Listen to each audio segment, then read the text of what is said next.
প্রিয় দর্শক, আমি ইন্দ্রজিৎ চলে এসেছি তোমাদের কাছে একটি গুরুত্বপূর্ণ আপডেটেড ভিডিও নিয়ে। তো আজকের ভিডিওতে আমি বিশ্লেষণ করব রাজ্য সরকারের করুণ অবস্থার উদাহরণ নিয়ে। তো দেখা যাক আজকের প্রতিবেদনে কি রয়েছে। তো আজকের যে রিপোর্টটা, সেই রিপোর্টটা একটু আমরা এক ঝলক দেখে নিই। দেখো রিপোর্টটার মধ্যে কি বলা আছে। মাদ্রাস সার্ভিস কমিশনের মামলায় এবার বড় নির্দেশ বিচারপতি সিনহার।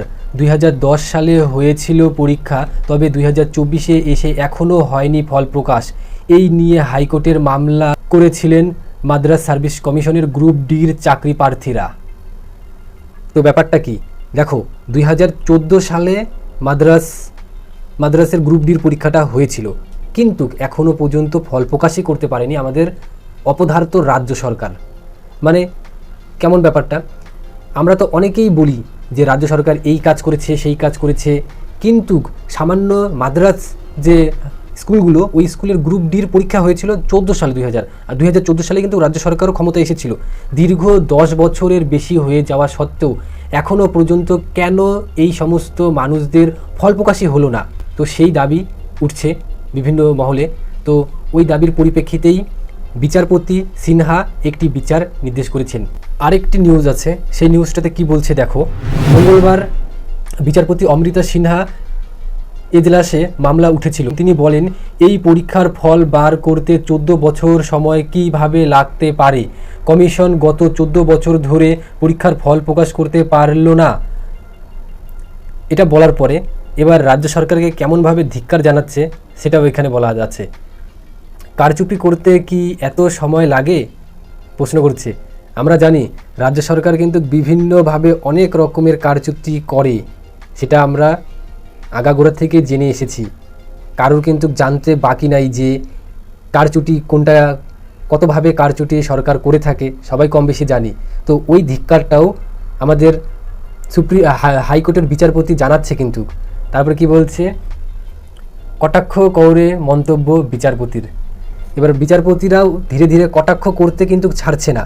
রাজ্য সরকার যত ভুল করবে, বিচারপতিরা বা আমাদের শিক্ষিত মহলে যারা রয়েছেন তাদের প্রতিবাদ করা খুবই দরকার। এখন যদি প্রতিবাদ না করে রাজ্যবাসী, রাজ্যের শিক্ষিত মানুষরা, তাহলে কিন্তু সরকার কোনো রকমের টেনশন নেবে না। যখনই সবাই প্রতিবাদ করবে তখনই রাজ্য সরকার ভাবতে শুরু করবে যে হ্যাঁ, এই সব যেগুলো কাজ পেন্ডিং পড়ে আছে সেই সমস্ত কাজগুলোকে অবিলম্বে আমাদের ঠিকঠাকভাবে করতে হবে। না হলে আমরা যদি চাপ না সৃষ্টি করি তাহলে এই সরকার কোনো রকমের ওই কাজগুলো করবেই না। তারপরে আর একটা কি লাস্ট প্রতিবেদনে বলছে যে আগামী শুক্রবার এই মামলার শুনানির আগেই কমিশনকে ফল প্রকাশ করতে হবে। দেখো, যখন রাজ্য সরকার কোনোভাবেই সরকারি আইন কানুনকে মান্যতা দেয় না, সেই পরিপ্রেক্ষিতে বিচারপতিদের এটি কর্তব্য থাকে যে একটা ডেডলাইন তৈরি করে দেওয়া সরকারকে, যে এই ডেডলাইন পার হলে বিচার ব্যবস্থার যে কোনো রকমের পদক্ষেপ রাজ্য সরকারের উপর নিতে পারে। সেই জন্য এই ডেডলাইনটা দেওয়া হলো যে শুক্রবারের মধ্যেই কমিশনকে ফল প্রকাশ করতে হবে। এবার আমরা কিন্তু জানি রাজ্য সরকারের যে সমস্ত পরীক্ষাগুলো হয়ে চলেছে এতদিন থেকে, সেই বেশিরভাগ পরীক্ষাতেই বিভিন্ন রকমের দুর্নীতির শিকার হয়ে আছে। পরীক্ষা হয়, কোশ্চেন আগে থেকেই ফাঁস হয়ে যায়। তো আমরা এই সব কিছুদিন আগে ফুড এসআই পরীক্ষাটা হয়ে গেল, আমিও অ্যাপিয়ার করেছিলাম ওই ফুড এসআই পরীক্ষাতে। পরীক্ষা দেওয়ার কিছু সময় পরেই আমি যখন হল থেকে বের হয়ে আসলাম, তখন কি শুনতে পেলাম যে পরীক্ষা শুরু হওয়ার আগেই বলে কোশ্চেনপত্র ফাঁস হয়ে গিয়েছে। তার জন্য পরীক্ষার ফল তো প্রকাশ তেমনভাবে হলোই না। পরীক্ষাটি এখন সুপ্রিম কোর্টে, হাইকোর্টে এখন কেস হিসেবে চলছে।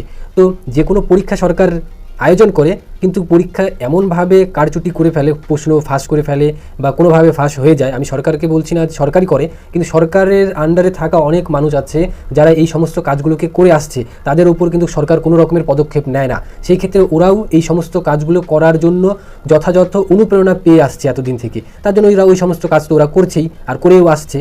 তো এই সমস্ত কারাপ্টেড লোকেরা যতদিন আমাদের ক্ষমতায় থাকবে ততদিন পর্যন্ত আমরা কিন্তু সুবিচার পাবো না। তার জন্যই বিচারপতিরা বিভিন্ন রকমের প্রেশার ক্রিয়েট করছে, যাতে কিনা রাজ্য সরকার তার যে সমস্ত দায়িত্বগুলো, সেই দায়িত্বগুলোকে সঠিকভাবে পালন করে।